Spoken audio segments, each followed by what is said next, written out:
उफ, ये क्या किया? मैं फुसफुसाकर बोला। सॉरी अंकल, अंधेरे में पैर टकरा गया। नीरज की आवाज थी। वो इधर ही आ रहा है, रिया चिल्ला पड़ी। वो दोनों चमकते बिंदु कमरे के अंदर आ चुके थे। छठा भाग समझने के लिए शुरू के पांचों भाग जरूर देख लीजिएगा, जिससे कहानी को भली भांति समझकर पूर्ण रूप से इसका आनंद ले सके। कहानी के पांचों भागों का लिंक कमेंट सेक्शन में दिया गया है।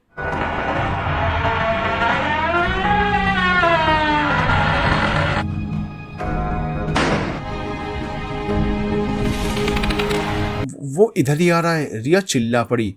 वो दोनों चमकते बिंदु कमरे के अंदर आ चुके थे, जो हमसे महज कुछ मीटर की दूरी पर ही रुक गए। हम सभी की सांसें थम चुकी थी, सबकी निगाहें उन्हीं चमकती बिंदुओं पर टिकी हुई थी। कमरे में एक अजीब सी दुर्गंध फैल गई थी। उसकी घुर्राहट से हड्डियों में शोर मच गया। वह शायद हमें सूंघने की कोशिश कर रहा था, क्योंकि हम लोग शायद सोफे की आड़ में थे, जिससे उसे दिख नहीं पा रहे थे। फिर भी शायद उसको पता चल चुका था कि हम लोग उसके आसपास हैं और वह हमारी खुशबू सूंघने की कोशिश कर रहा था। हम सभी के दिमाग ने काम करना बंद कर दिया था। अब ऐसा लग रहा था कि अगले ही पल मौत आने वाली है। हम सभी मन ही मन भगवान से अपनी रक्षा की प्रार्थना कर रहे थे। अब वही कोई चमत्कार कर सकता था, और चमत्कार हो गया। अचानक जोरदार आवाज और चमक के साथ बिजली कड़की। एक कान फाड़ू आवाज के साथ वो बिजली इमारत के बाहर खड़े एक पेड़ पर ही गिरी। चारों ओर आंखों को चुंधिया देने वाली रोशनी हुई और एक पल के लिए हम सभी अंधे से हो गए। रिया के मुंह से चीख निकल गई। ईश्वर जाने ये रिया की चीख का कमाल था या उस कड़कड़ाहट भरी बिजली के बाहर गिरने से होने वाली तेज आवाज का, कि वह भारी भरकम जानवर अचानक पलटा और तेजी से दरवाजे से बाहर निकल गया। हम लोग दम साधे हुए वहीं के वहीं बैठे रहे। अभी भी हमको यकीन नहीं हो रहा था कि वो सच में चला गया। लगभग 10 मिनट के बाद नीरज बोला, अंकल शायद वो चला गया। हाँ शायद, मैंने संक्षिप्त सा उत्तर दिया। अंकल टॉर्च जलाइए। नहीं, अभी मत जलाना, हो सकता है वह कमरे के बाहर ही हो।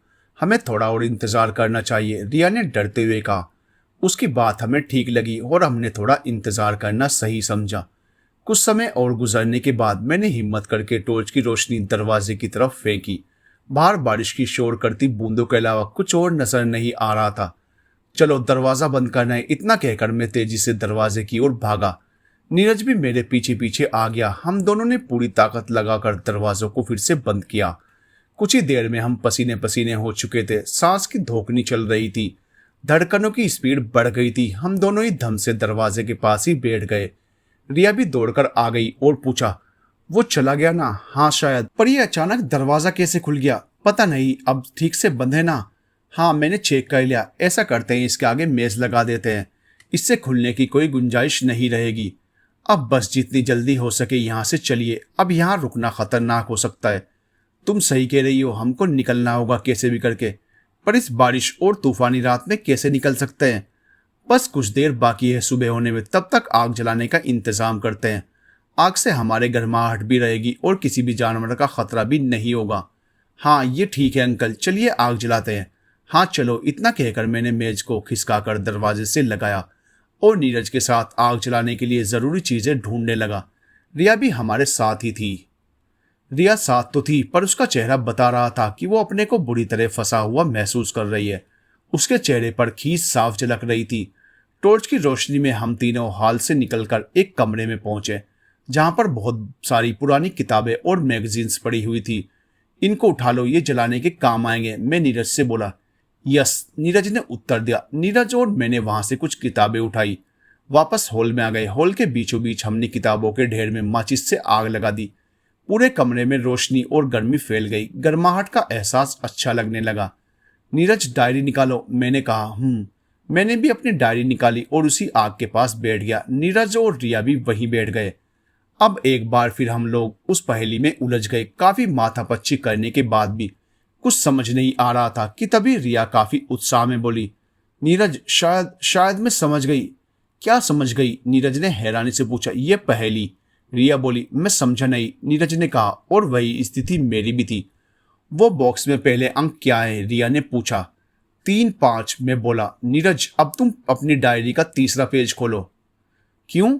नीरज ने पूछा। तुम खोलो तो, रिया ने कहा। नीरज ने तीसरा पन्ना खोला। मैं भी नीरज की तरह ही रिया की बात को समझने की कोशिश कर रहा था। अब तीसरे पन्ने की 5वीं लाइन में जाओ और पढ़ो क्या लिखा है, रिया ने कहा। नीरज ने वही किया और डायरी में देखते हुए बोला, Lalbagh farm house balance sheet. ये तो फार्म हाउस का हिसाब है बस।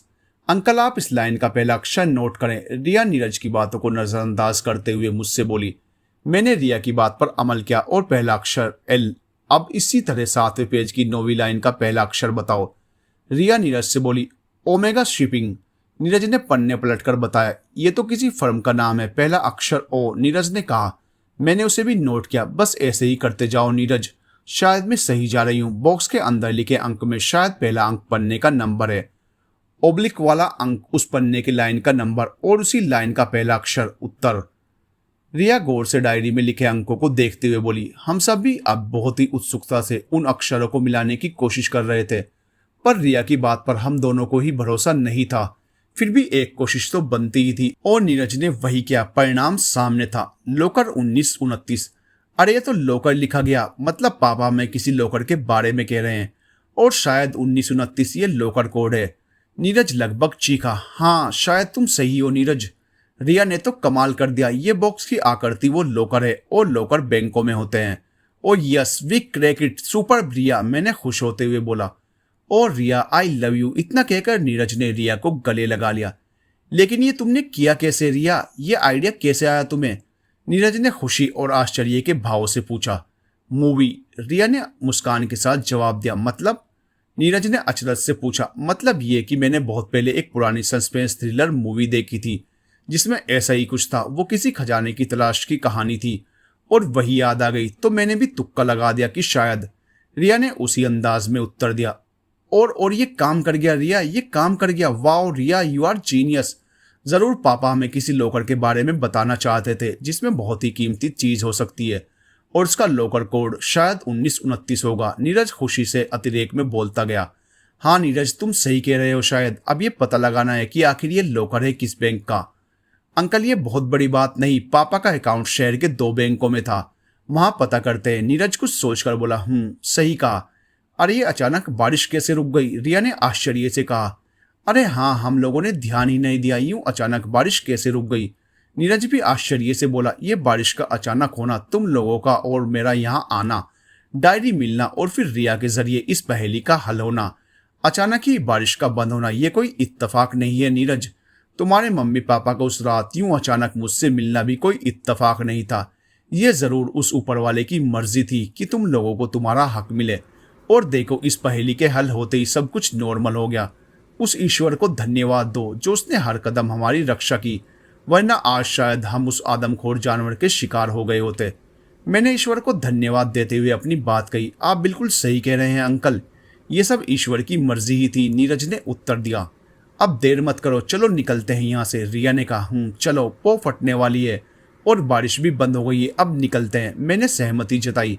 मैंने अपना बैग लिया और उसमें अपनी पानी की बोतल रखी, टॉर्च जलाई। तभी कुछ ख्याल आया। मैंने मेज के पायदान पर जोर की ठोकर मारी तो उसका एक पाया टूट गया। उस पाए पर मैंने वही पड़े तौलिए को लपेटा और उसको आग के ऊपर कर दिया। कुछ देर में उस तौलिए ने आग पकड़ ली। मेरी मशाल तैयार थी जो किसी भी जानवर से हमें बचाने में मदद कर सकती थी। रिया और नीरज भी इस बात को समझ गए थे। वो मेरे पीछे हो लिए। हम लोग दरवाजे को खोलकर बाहर निकलते उसके पहले ही हमने बड़ी सतर्कता से बाहर झांक कर देखा। पूरी तरह सन्नाटा था। शायद वो शेर जा चुका था। सुबह होने को थी। एक बार पलटकर हमने कमरे को देखा और तेजी से बाहर निकल गए। भारी बारिश से बाहर कीचड़ हो गया था। किसी तरह खुद को संभालते हुए हम सड़क किनारे खड़ी नीरज की कार तक पहुंचे। उफ अंकल, अब क्या करें, कार तो खराब है।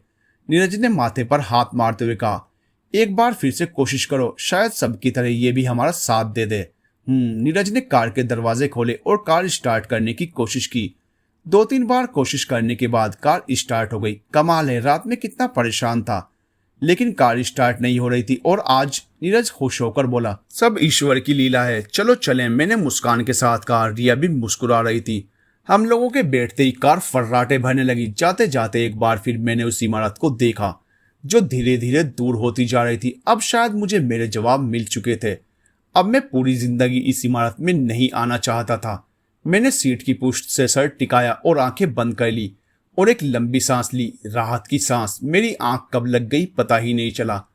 आंख एक झटके से खुली। देखा तो नीरज मुझे हिला रहा था अंकल अंकल, ओ सॉरी, मेरी आंख लग गई थी। कहाँ आ गए हम? बाहर नजर डाली तो ये कोई ढाबा था। हम लोग शहर पहुंचने ही वाले हैं, सोचा थोड़ा फ्रेश हो जाएं और कुछ पेट पूजा भी कर लें।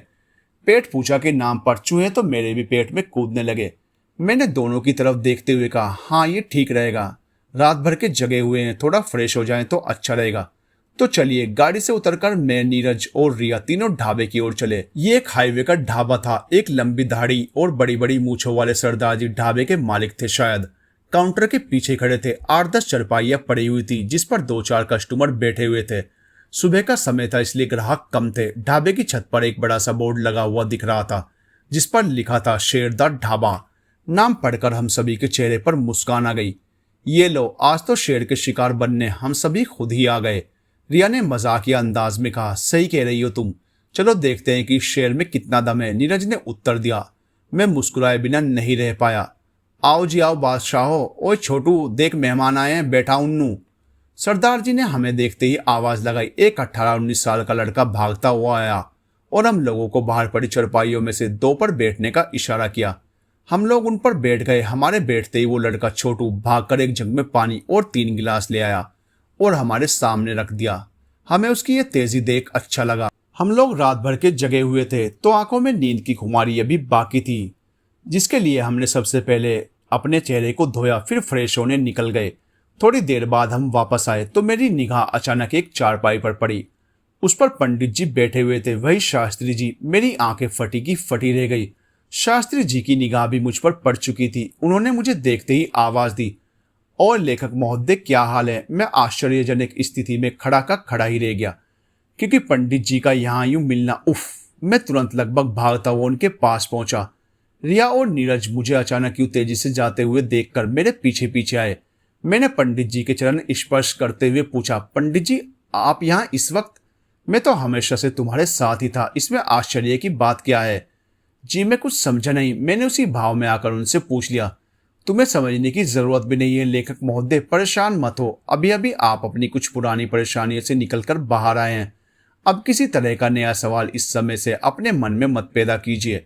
बस इतना समझ लीजिए कि मेरी निगाह आप पर हमेशा थी और हमें उम्मीद है कि अब आपको आपके सभी सवालों के जवाब मिल गए होंगे। ये दोनों बच्चे आपके पास जो खड़े हैं, इन्हीं के माध्यम से आपको जवाब मिलना था।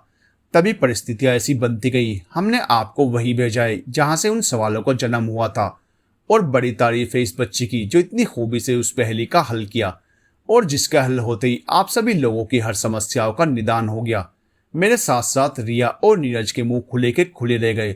सवालों ने तो जन्म ले लिया था, पर कुछ सवालों के जवाब शायद नहीं मिलते हैं।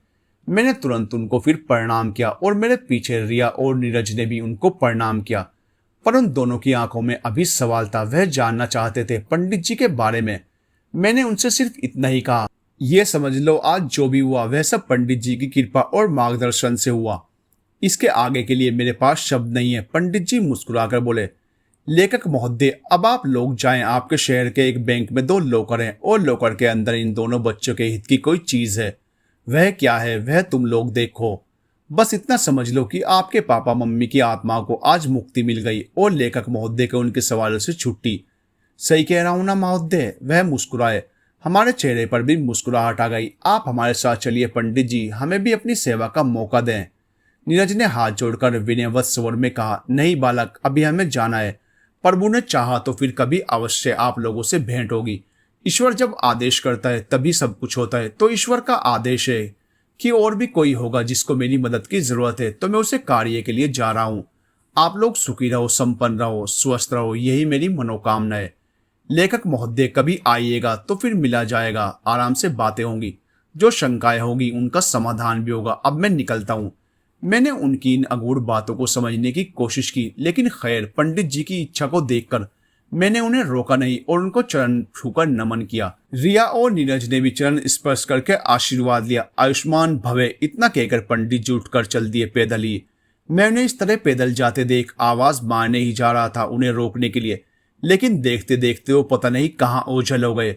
हम आंखें फाड़े देखते ही रह गए। शायद वह ईश्वर ही थे या ईश्वर के जैसे थे, पर जो भी थे हमारे लिए तो निश्चित ही ईश्वर थे। परिणाम स्वीकार करें, फिर मिलूंगा आपसे, मैंने मन ही मन सोचा और उनको नमन किया। रिया नीरज दोनों की हालत अभी भी सख्ते जैसी थी। मैंने दोनों को आवाज दी, चलो अब हम लोग चलते हैं। लेकिन वो अचानक गायब कहाँ हो गए? रिया ने पूछा। जैसे आए थे वैसे ही चले गए। चलो चलते हैं, मैंने छोटा सा उत्तर दिया और अपनी भूख कबूल कर हम वापस अपनी गाड़ी में बैठकर शहर की ओर चल पड़े। रास्ते भर हम सभी खामोश रहे। शायद सबके दिमाग में अनगिनत सवालों ने घर कर लिया था और सभी उन्हीं में उलझे थे। कुछ देर में हम लोग शहर के अंदर थे। बैंक खुलने का वक्त हो चुका था। अब हम लोगों से सब्र नहीं हो रहा था। बैंक खुलते ही हम पहुंच गए। पहले बैंक में तो ऐसा कुछ नहीं था, पर दूसरे बैंक में पंडित जी की कही बात बिल्कुल सही निकली। वहां एक लॉकर था जिसका कोड भी वही था जो डायरी में लिखा हुआ था, 1929। लॉकर को खोला गया। लॉकर के अंदर से कुछ डॉक्यूमेंट और बेशकीमती जेवरात निकले।